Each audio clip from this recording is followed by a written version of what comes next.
High students, মাধ্যমিকের পরে সেরা সেরা কেরিয়ার অপশনস কি কি হতে পারে সেই নিয়ে একটা ইন ডিটেলস আলোচনা। ইন ফিউচারে কোন স্ট্রিমটা তোমার জন্য বেটার হবে, বা ইন ফিউচারে ডাইরেক্ট কোনো টেকনিক্যাল কোর্স চুজ করাটা উচিত হবে কিনা, সেই সমস্ত বিষয় নিয়ে একটা ইন ডিটেলস ভিডিও। এই ভিডিও শেষে তোমরা কিন্তু নিজেদের কেরিয়ারের বিষয়ে অনেক বেশি সুনিশ্চিত একটা ডিসিশন নিতে পারবে। তো ভিডিওটা প্রথম থেকে দেখো। প্রথমেই দেখো যে বিগেস্ট মিস্টেক, যে ভুলগুলো স্টুডেন্টরা করে সেগুলো কি না, মানে বন্ধু বান্ধবদের অন্ধভাবে ফলো করা। যে আমার অমুক বন্ধুরা এই কোর্স চুজ করছে বা এই স্ট্রিমে যাচ্ছে, আমাকেও এই স্ট্রিমে যেতে হবে, এটা ভীষণ বড় ভুল। Don't choose under pressure. একদম বাড়ির প্রেসারে বা বাড়ির রিলেটিভরা কি ভাববে এই ভেবে কোনো স্ট্রিম নিতে যেও না, কোনো কোর্স চুজ করতে যেও না, এটা কিন্তু ভীষণ বড় ভুল। এবং don't think only science leads to success. মাথায় রাখবে, অনেকেরই ধারণা যে সায়েন্স, আর্টস, কমার্স এই তিনটে স্ট্রিমের মধ্যে একমাত্র সায়েন্সই চুজ করতে হবে, না হলে কোনো সাকসেস সম্ভব নয়। এটাও কিন্তু ভুল ধারণা। ওকে, স্ট্রিম বা কোর্স যাই বলো সেটা চুজ করবে সবসময়তেই নিজের ইন্টারেস্টের ওপর নির্ভর করে, এবং কোন স্কিল তুমি বিল্ড করতে চাও ইন ফিউচারে সেটাকেও কিন্তু প্রাধান্য দেবে, এবং নিজের কেরিয়ার গোল কি আছে, ইন ফিউচারে তোমার কেরিয়ার গোল কি আছে সেটাকেও প্রাধান্য দেবে, এবং তার সাথে সাথে ফিউচার অপরচুনিটি মানে জব ওরিয়েন্টেশন, কোন কোর্স করার পরে বা কোন স্ট্রিম নেওয়ার পরে জব ওরিয়েন্টেশন কেমন আছে সেটাও কিন্তু ভীষণ ইম্পর্টেন্ট। ওকে, তো প্রথমেই সায়েন্স স্ট্রিম নিয়ে আলোচনা করি। Best for technology and medical career. Science, engineering এবং মেডিকেল কেরিয়ার যদি করতে চাও তাহলে সায়েন্স স্ট্রিম হচ্ছে বেস্ট অফ দ্য বেস্ট। ওকে, কোন কোন সাবজেক্ট থাকে? Physics, chemistry, mathematics or biology. আবার অনেক ক্ষেত্রে ম্যাথামেটিক্স, বায়োলজি দুটোই থাকে, পিসিএমবি যেটাকে বলা হয়, নিশ্চয়ই জানো তোমরা। তারপর কম্পিউটার সায়েন্স। এবং ফিউচার কেরিয়ার কি কি হতে পারে দেখো, সফটওয়্যার ইঞ্জিনিয়ার হতে পারো, এআই ইঞ্জিনিয়ার হতে পারো, ডক্টর হতে পারো, ডেটা সায়েন্টিস্ট হতে পারো, রোবোটিক্স ইঞ্জিনিয়ার হতে পারো, এবং সাইবার সিকিউরিটি এক্সপার্ট হতে পারো।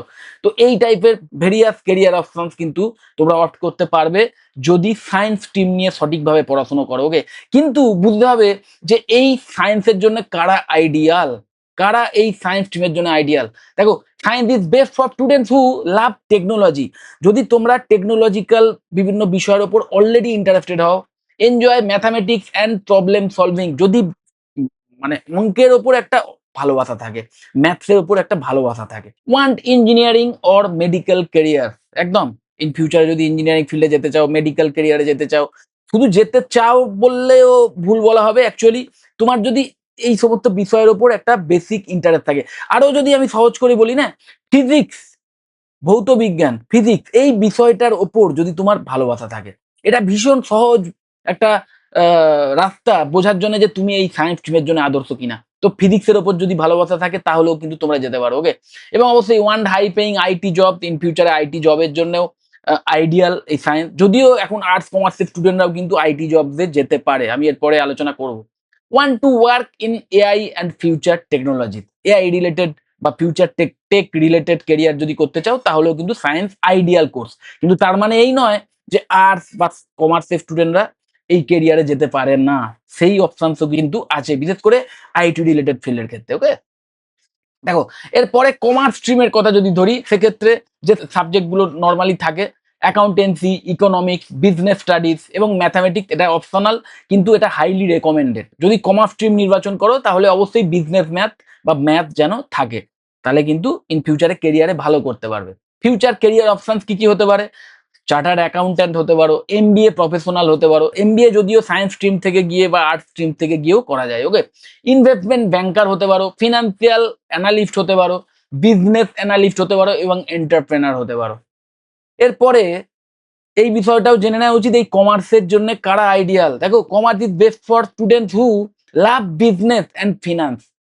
যদি বিজনেস রিলেটেড অ্যাক্টিভিটিস তোমার পছন্দ হয়, ওয়ান্ট কর্পোরেট কেরিয়ার, কর্পোরেট লেভেলের কেরিয়ার যদি করার ইচ্ছে থাকে, want to build a start up or business, নিজেই যদি কোনো বিজনেস দাঁড় করাতে চাও, এবং বিজনেস কিভাবে দাঁড় করাতে হয় তার পেছনে যে সায়েন্সটা লুকিয়ে আছে সেই সায়েন্সটা জেনে যদি একদম মানে স্ট্র্যাটেজিক্যালি বিজনেস রান করাতে চাও তাহলেও কিন্তু আইডিয়াল ফিল্ড এই commerce. Then enjoy management and marketing, management বা মার্কেটিং এর ফিল্ডে যদি কাজ করতে চাও, এবং অবশ্যই want high paying MBA opportunities, MBA করে একদম টপ লেভেলের কর্পোরেট ক্যারিয়ার অ্যাচিভ করতে চাও তাহলেও কিন্তু কমার্স আইডিয়াল ফিল্ড হতে পারে।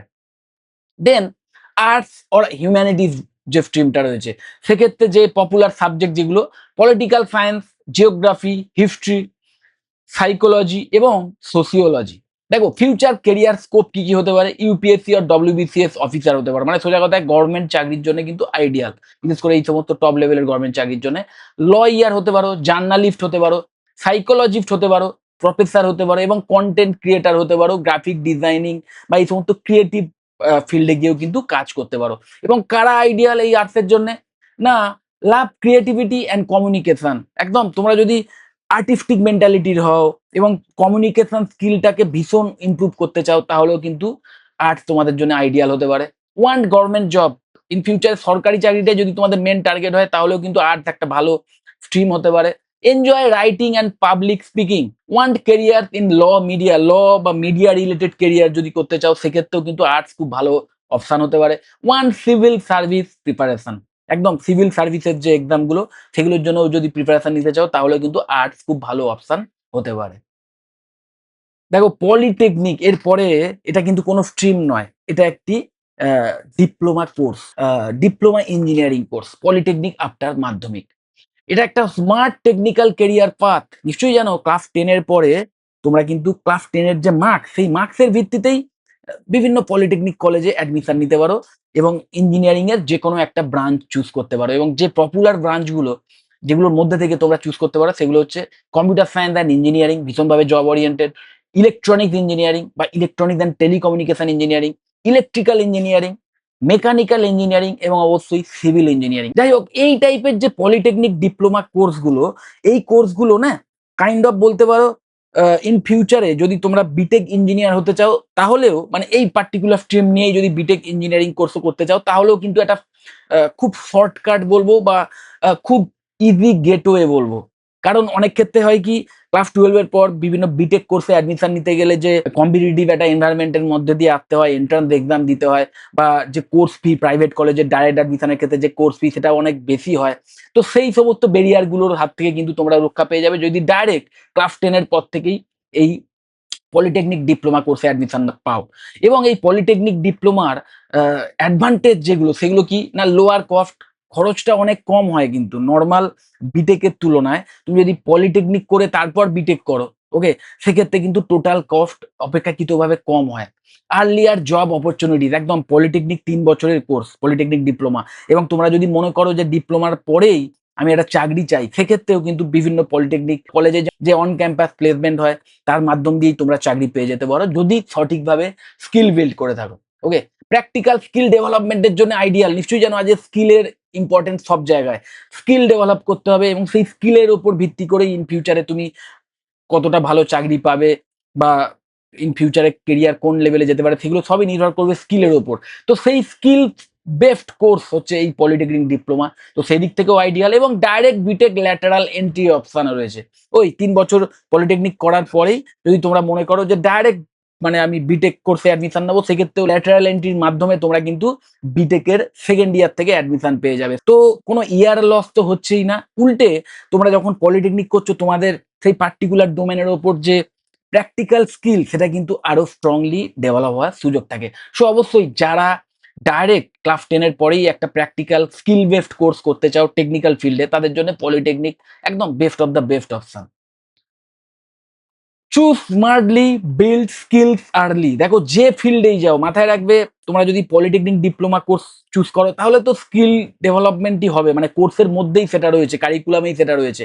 কিন্তু যদি ওই আর্টস, সায়েন্স বা কমার্সের মতো কোনো স্ট্রিমও যদি চুজ করো না, তাহলেও আমি সাজেস্ট করবো ক্লাস 11 থেকে ওই কলেজের পড়াশোনার সাথে সাথে তোমরা কিন্তু আলাদা করে পার্টিকুলার কোনো কেরিয়ারকে টার্গেট করে সেই রিলেটেড যে স্কিল, সেটা অনেক আগে থেকে বিল্ড করা স্টার্ট করে দাও।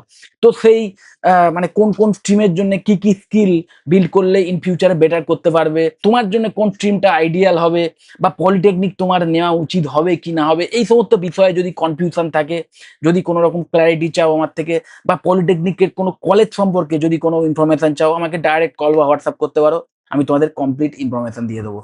যদি মনে হয় ভিডিওটা হেল্পফুল, অবশ্যই লাইক করো। চ্যানেলটা যদি সাবস্ক্রাইব না করে থাকো, এক্ষুনি সাবস্ক্রাইব করো। ভিডিও যত বড় শেয়ার করে দিও। টাটা।